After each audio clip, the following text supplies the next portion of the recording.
नमस्कार, one page YouTube channel में आपका स्वागत है। आज सुनिए मुंशी प्रेमचंद की लिखी कहानी नेउर। आकाश में चांदी के पहाड़ भाग रहे थे, टकरा रहे थे, गले मिल रहे थे, जैसे सूर्य मेघ संग्राम छिड़ा हुआ हो। कभी छाया हो जाती थी, कभी तेज धूप चमक उठती थी। बरसात के दिन थे, उमस हो रही थी, हवा बदम हो गई थी। गांवों के बाहर कई मजूर एक खेत की मेड़ बांध रहे थे। नंगे बदन, पसीने में तरकचनी कसे हुए, सब के सब फावड़े से मिट्टी खोदकर मेड़ पर रखते जाते थे। पानी से मिट्टी नरम हो गई थी। गोबर ने अपनी कानी आंख मटकाकर कहा, अब तो हाथ नहीं चलता भाई, गोल भी छूट गया होगा, चबेना कर ले। नेउर ने हंसकर कहा, यह मेड़ तो पूरी कर लो, फिर चबेना कर लेना, मैं तो तुमसे पहले आया। दोनों ने सिर पर झवा उठाते हुए कहा, तुमने अपनी जवानी में जितनी घी खाया होगा नेउर दादा, उतना तो अब हमें पानी भी नहीं मिलता। नेउर छोटे ढील का गठीला, काला फुर्तीला आदमी था। उम्र 50 से ऊपर थी, मगर अच्छे अच्छे नौजवान उसके बराबर मेहनत न कर सकते थे। अभी 2-3 साल पहले तक कुश्ती लड़ना छोड़ दिया था। गोबर, तुमने तमखू पिए बिना कैसे रहा जाता है नेउर दादा? यहाँ तो चाहे रोटी ने मिले, लेकिन तमाकू के बिना नहीं रहा जाता। दीना तो यहाँ से आकर रोटी बनाओगे दादा? बुचिया कुछ नहीं करती? हमसे तो दादा ऐसी महरियत से एक दिन न पटे। नेउर के पिचक खिचड़ी मूंछों से ढके मुख पर हास्य की स्मितरेखा चमक उठी, जिसने उसकी कुरूपता को भी सुंदर बना दिया। बोला, जवानी तो उसी के साथ कटी है बेटा, अब उससे कोई काम नहीं होता। तो क्या करूं? गोबर, तुमने उसे सिर चढ़ा रखा है, नहीं तो काम क्यों न करती? मजे से खाट पर बैठी चिलम पीती रहती है और सारे गांव से लड़ा करती है। तुम बूढ़े हो गए, लेकिन वह तो अब भी जवान बनी है। दीना जवान औरत उसकी क्या बराबरी करेगी? सेंदूर, टिकुली, काजल, मेहंदी में तो उसका मन बसाता है। बिना किनारदार रंगीन धोती के उसे कभी उदेखा ही नहीं, उस पर गहानों से भी जी नहीं भरता। तुम गौ हो, इससे निबाह हो जाता है, नहीं तो अब तक गली गली ठोकरे खाती होती। गोबर, मुझे तो उसके बनाव सिंगार पर गुस्सा आता है।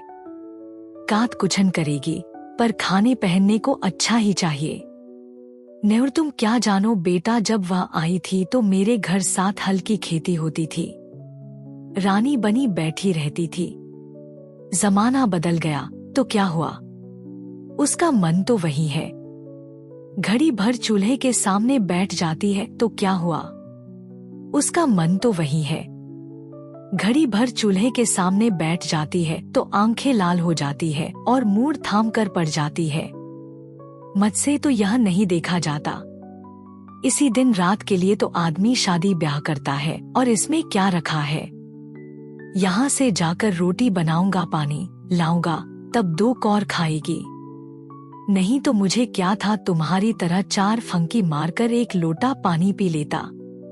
जब से बिटिया मर गई, तब से तो वह और भी लस्त हो गई। यह बड़ा भारी धक्का लगा। माँ की ममता हम तुम क्या समझेगे बेटा? पहले तो कभी कभी डांट भी देता था, अब किस मुंह से डांटूं? दीना, तुम कल पेड़ काहे को चढ़े थे, अभी गूलर कौन पकी है? नेउर उस बकरी के लिए थोड़ी पत्ती तोड़ रहा था। बिटिया को दूध पिलाने को बकरी ली थी। अब बुढ़िया हो गई है, लेकिन थोड़ा दूध दे देती है। उसी का दूध और रोटी बुढ़िया का आधार है। घर पहुंचकर नेउर ने लोटा और डोर उठाया और नहाने चला कि स्त्री ने खाट पर लेटे लेटे कहा, इतनी देर क्यों कर दिया करते हो? आदमी काम के पीछे परान थोड़े ही देता है। जब मजूरी सबके बराबर मिलती है तो क्यों काम काम के पीछे मरते हो? नेउर का अंत करण एक माधुर्य से सराबोर हो गया। उसके आत्मसमर्पण से भरे हुए प्रेम में मैं की गंध भी तो नहीं थी। कितनी स्नेह और किसे उसके आराम की, उसके मरने जीने की चिंता है। फिर यह क्यों न अपनी बुढ़िया के लिए मरे? बोला, तू उन जन्म में कोई देवी रही होगी बुढ़िया, सच। अच्छा रहने दो यह चापलूसी। हमारे आगे अब कौन बैठा हुआ है? जिसके लिए इतनी हाय हाय करते हो? न्यूर गज भर की छाती किए स्नान करने चला गया। लौटकर उसने मोटी मोटी रोटियां बनाई, आलू चूल्हे में डाल दिए, उनका भुर्ता बनाया। फिर बुढ़िया और वह दोनों साथ खाने बैठे। बुढ़िया, मेरी जात से तुम्हें कोई सुख न मिला, पड़े पड़े खाती हूँ और तुम्हें तंग करती हूँ, और इससे तो कहीं अच्छा था कि भगवान मुझे उठा लेते। भगवान आएंगे तो मैं कहूँगा पहले मुझे ले चलो, तब इस सूनी झोपड़ी में कौन रहेगा? तुम न रहोगे तो मेरी क्या दशा होगी? यह सोचकर मेरी आंखों में अंधेरा आ जाता है। मैंने कोई बड़ा पुण्य किया था कि तुम्हें पाया था, किसी और के साथ मेरा भला क्या निभा होता? ऐसे मीठे संतोष के लिए न्यूर क्या नहीं कर डालना चाहता था। आलसिन, लोभिन, स्वार्थिन बुढ़ियान अपनी जीभ पर केवल मिठास रखकर न्यूर को नचाती थी, जैसे कोई शिकारी कंटिए में चारा लगाकर मछली को खिलाता है। पहले कौन मरे, इस विषय पर आज यह पहली ही बार बातचीत न हुई थी। इसके पहले भी कितनी ही बार यह प्रश्न उठा था और या ही छोड़ दिया गया था, लेकिन न जाने क्यों न्यूर ने अपनी डिग्री कर ली थी और उसे निश्चय था कि पहले मैं जाऊंगा। उसके पीछे भी बुढ़िया जब तक वह आराम से रहे, किसी के सामने हाथ न फैलाए, इसीलिए वह मरता रहता था जिसमें हाथ में 4 पैसे जमा हो जाए। कठिन से कठिन काम जिसे कोई न कर सके न्यूर करता। दिन भर फावड़े कुदाल का काम करने के बाद रात को वह ऊख के दिनों में किसी की ऊख पेड़ता या खेतों की रखवाली करता। लेकिन दिन निकलते जाते थे और जो कुछ कमाता था वह भी निकला जाता था। बुढ़िया के बगैर वह जीवन नहीं, इसकी वह कल्पना ही न कर सकता था। लेकिन आज की बातें ने न्यूर को सशंक कर दिया। जल में एक बूंद रंग की भांति यह शका उसके मन में समाकर अतिरजितम होने लगी। गांव में न्यूर को काम की कमी न थी, पर मजूरी तो वही मिलती थी जो अब तक मिलती आई थी। इस मंदी में वह मजूरी भी नहीं रह गई थी। एकाएक गांव में एक साधु कहीं से घूमते फिरते आ निकले और न्यूर के घर के सामने ही पीपल की छां में उनकी धुनी जल गई। गांव वालों ने अपना धन्य भाग्य समझा। बाबाजी का सेवा सत्कार करने के लिए सभी जमा हो गए।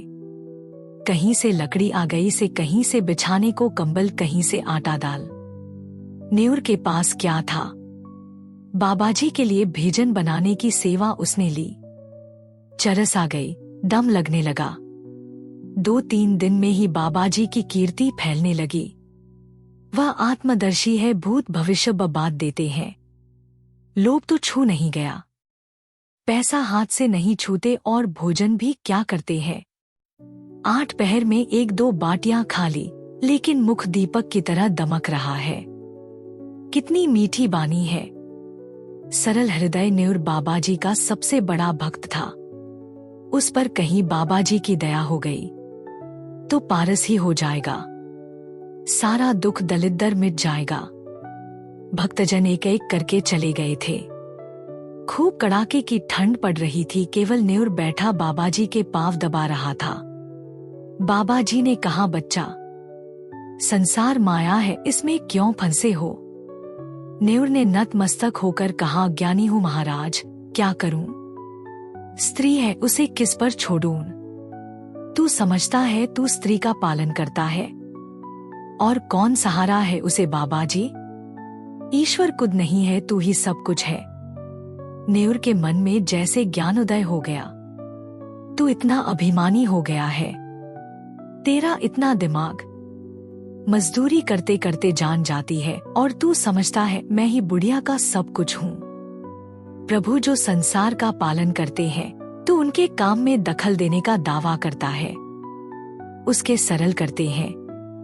आस्था की ध्वनि सी उठकर उसे धिक्कारने लगी। बोला, ज्ञानी हूँ महाराज। इससे ज्यादा वह और कुछ न कह सका। आंखों से दीन विषाद के आंसू गिरने लगे। बाबाजी ने तेजस्विता से कहा, देखना चाहता है ईश्वर का चमत्कार? वह चाहे तो क्षण भर में तुझे लखपति कर दे, क्षण भर में तेरी सारी चिंताएं हर ले। मैं उसका एक तुच्छ भक्त हूँ काकविष्टा, लेकिन मुझे में भी इतनी शक्ति है कि तुझे पारस बना दूं। तू साफ दिल का सच्चा ईमानदार आदमी है। मुझे तुझ पर दया आती है। मैंने इस गांव में सबको ध्यान से देखा, किसी में शक्ति नहीं, विश्वास नहीं। तुझ में मैंने भक्त का हृदय पाया, तेरे पास कुछ चांदी है। न्यूर को जान पड़ रहा था कि सामने स्वर्ग का द्वार है। 10 रुपए हो गए महाराज। कुछ चांदी के टूटे फूटे गहने नहीं है। घरवाली के पास कुछ गहने हैं। कल रात को जितनी चांद मिल सके यहाँ ला और ईश्वर की प्रभुता देख। तेरे सामने मैं चांदी की हांडी में रखकर इसी धुनी में रख दूंगा प्रात काल आकर हांडी निकला लेना। मगर इतना याद रखना कि उन अशरफियों को अगर शराब पीने में, जुआ खेलने में या किसी दूसरे बुरे काम में खर्च किया तो कोढ़ी हो जाएगा। अब जा सो रहे। हाँ इतना और सुन ले, इसकी चर्चा किसी से मत करना, घर वालों से भी नहीं। न्यूर घर चला तो ऐसा प्रसन्न था मानो ईश्वर का हाथ उसके सिर पर है। रात भर उसे नींद नहीं आई। सवेरे उसने कई आदमियों से 2-2, 4-4 रुपए उधार लेकर 50 रुपए जोड़े। लोग उसका विश्वास करते थे, कभी किसी का पैसा भी न दबाता था। वादे का पक्का, नियत का साफ। रुपए मिलने में दिक्कत न हुई। 25 रुपए उसके पास थे। बुढ़िया से गहने कैसे ले? चाल चली, तेरे गहने बहुत मैले हो गए हैं, खटाई से साफ कर ले। रात भर खटाई में रहने से नए हो जाएंगे। बुढ़िया चकमे में आ गई। हांडी में खटाई डालकर गहने भिगो दिए और जब रात को वह सो गई तो न्यूर ने रुपए भी उसी हांडी में डाला दिए और बाबाजी के पास पहुंचा। बाबाजी ने कुछ मंत्र पढ़ा, हांडी को छूनी की राख में रखा और न्यूर को आशीर्वाद देकर विदा किया। रात भर करबटे बदलने के बाद न्यूर मुंह अंधेरे बाबा के दर्शन करने गया, मगर बाबाजी का वहां पता न था। अधीर होकर उसने धूनी की जलती हुई राख टटोली। हांडी गायब थी। छाती धक धक करने लगी। बदहवास होकर बाबा को खोजने लगा। हाट की तरफ गया, तालाब की ओर पहुंचा। 10 मिनट, 20 मिनट, आधा घंटा, बाबा का कहीं निशान नहीं। भक्त आने लगे, बाबा कहाँ गए? कंबल भी नहीं, बर्तन भी नहीं। भक्त ने कहा, मते साधुओं का क्या ठिकाना, आज यहाँ कल वहां, एक जगह रहे तो साधु कैसे? लोगों से हेलमेल हो जाए, बंधन में पड़ जाएं। सिद्ध थे, लोभ तो छू नहीं गया था। न्यूर कहाँ है? उस पर बड़ी दया करते थे, उससे कह गए होगे। न्यूर की तलाश होने लगी, कहीं पता नहीं। इतने में बुढ़िया न्यूर को पुकारती हुई घर में से निकली। फिर कोलाहल मच गया। बुढ़िया रोती थी और न्यूर को गालियां देती थी। न्यूर खेतों की मेड़ों से बेतहाशा भागता चला जाता था, मानो उस पापी संसार इस निकल जाएगा। एक आदमी ने कहा, न्यूर ने कल मुझसे 5 रुपए लिए थे, आज सांझ को देने को कहा था। दूसरा, हमसे भी 2 रुपए आज ही के वादे पर लिए थे। बुढ़िया रोई, दाढ़ीजार मेरे सारे गहने ले गया। 25 रुपए रखे थे, वह भी उठा ले गया। लोग समझ गए बाबा कोई धूर्त था, न्यूर को साझा दे गया। ऐसे ऐसे ठग पड़े हैं संसार में। न्यूर के बारे में किसी को ऐसा संदेह नहीं थी। बेचारा सीधा आदमी आ गया पट्टी में, मारे लाज के कहीं छिपा बैठा होगा। 3 महीने गुजर गए।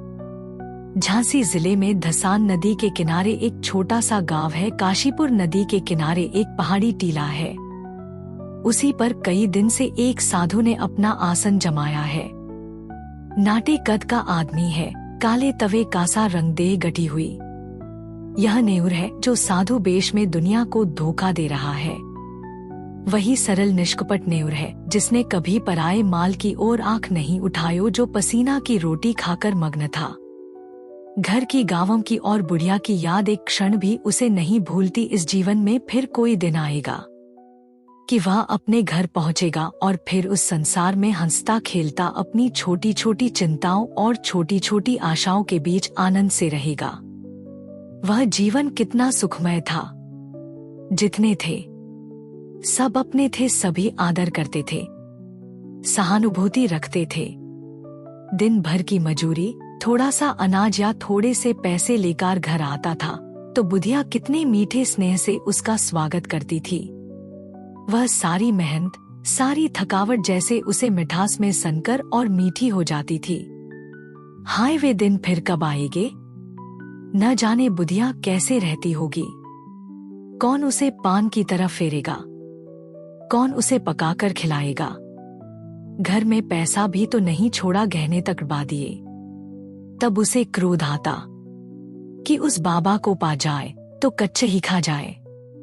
हाय लोभ, लोभ। उनके अनन्य भक्तों में एक सुंदरी युवती भी थी जिसके पति ने उसे त्याग दिया था।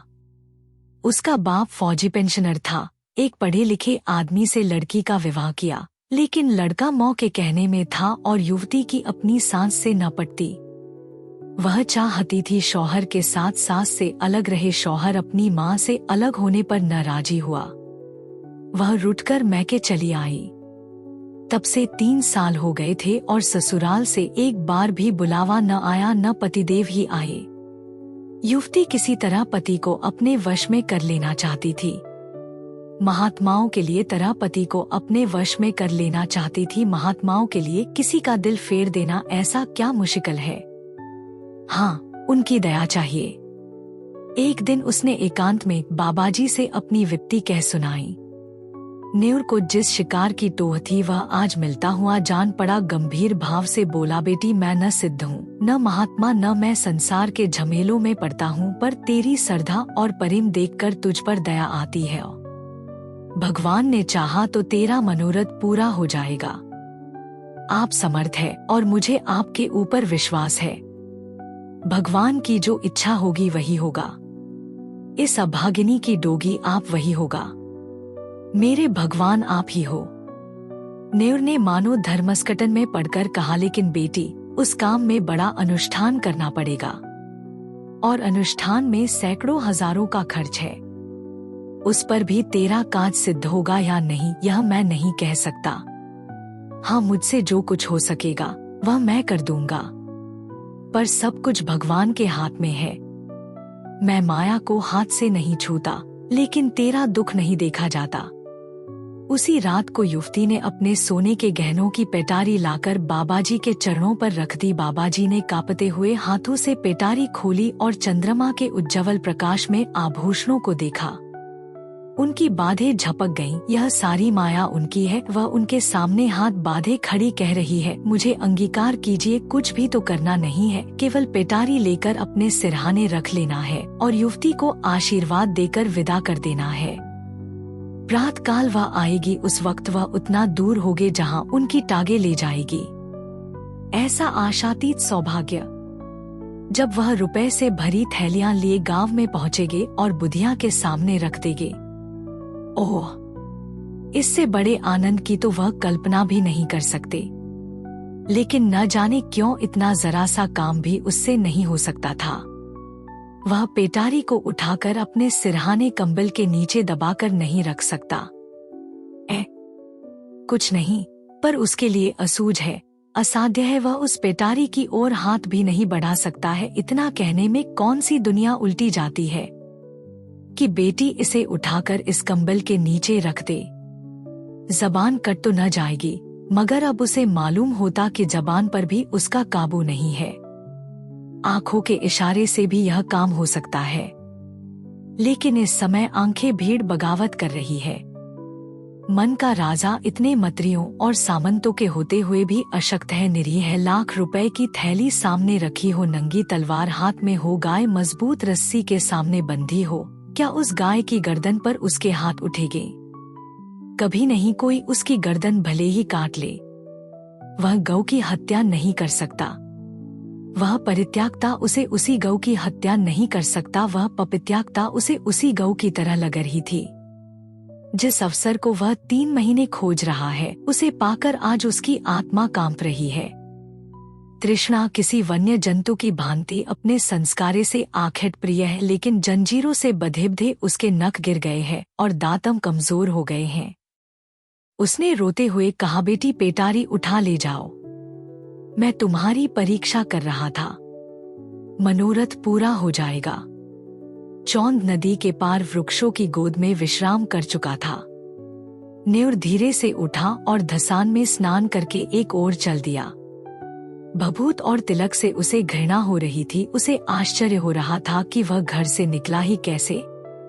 थोड़े उपहास के भय से उसे अपने अंदर एक विचित्र उल्लास का अनुभव हो रहा था, मानो वह बेड़ियों से मुक्त हो गया हो, कोई बहुत बड़ी चीज़ प्राप्त की हो। 4 ठवे दिन न्यूर गांव पहुंच गया। लड़कों ने दौड़कर उछल कुचकर उसकी लकड़ी उसके हाथ उसका स्वागत किया। एक लड़के ने कहा, काकी तो मर गई दादा। न्यूर के पांव जैसे बंध गए, मुंह के दोनों कोने नीचे झुके गए।